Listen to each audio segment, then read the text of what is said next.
BJP MLA Yeleti Maheshwar Reddy మీడియాతో మాట్లాడుతున్నారు. ఆ లైవ్ చూద్దాం. ఆ బియ్యాన్ని వడ్లని లిఫ్ట్ చేస్తున్నారా సమాధానం చెప్పాలని నేను మీ ద్వారా కమిషనర్ గారిని మంత్రి గారిని అడుగుతున్నా.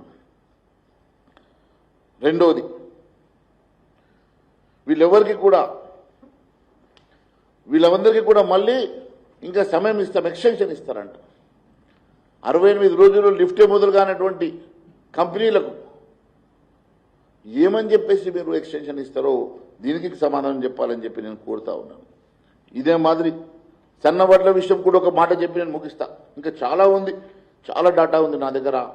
ఆ డాటా అంతా నేను ఇప్పుడు చేయాలనంటే నేను ముఖ్యమంత్రి గారికి తీసుకెళ్లి దీని మీద మరి కమిటీ చేస్తారా, లేకుంటే అసెంబ్లీలో దీని సంగతి నేను మాట్లాడి మరి దీని మీద ఏం చర్యలు తీసుకుంటారో ప్రశ్నిస్తా. కానీ ఈరోజు ఇంకోటి సన్న బియ్యం మీద కూడా ఒక మాట చెప్పి నేను ముగించదలుచుకున్నా. అయ్యా, సన్న బియ్యము 2022-23 స్టాకు మొన్న ఈ ప్రభుత్వము 2259 రూపాయల కాడికి 1,59,000 మెట్రిక్ టన్నుల సన్న బియ్యాన్ని అమ్మేసారు.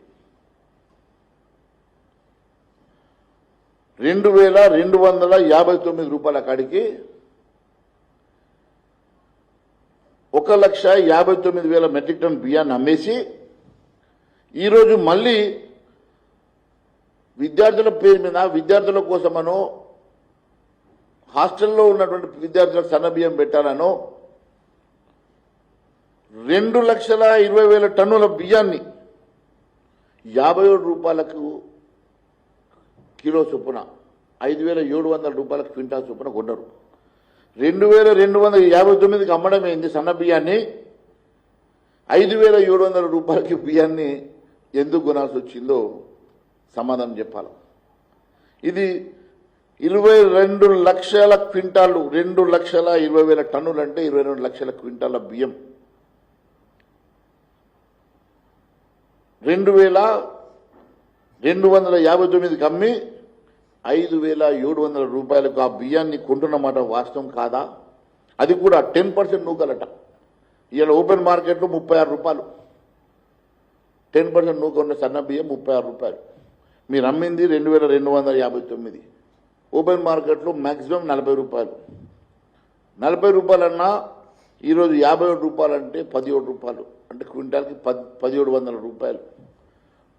ఇట్లా 22 లక్షల క్వింటాల్ అంటే ఎన్ని వందల కోట్ల రూపాయల కుంభకోణమో ఇదొక కుంభకోణం.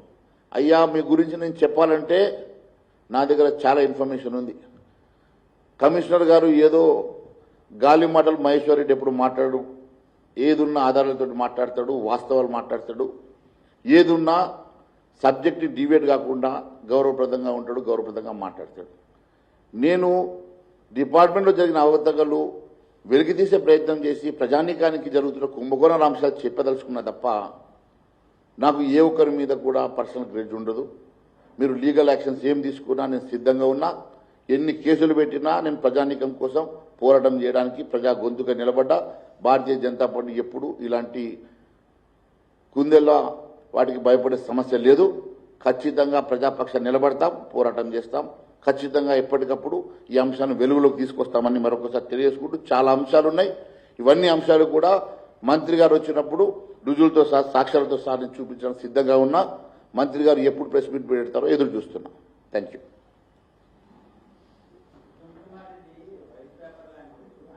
ఇదే వైట్ పేపరే కదా నేను చెప్పింది, ఇప్పటిదాకా వైట్ పేపర్ గురించి చెప్పిన.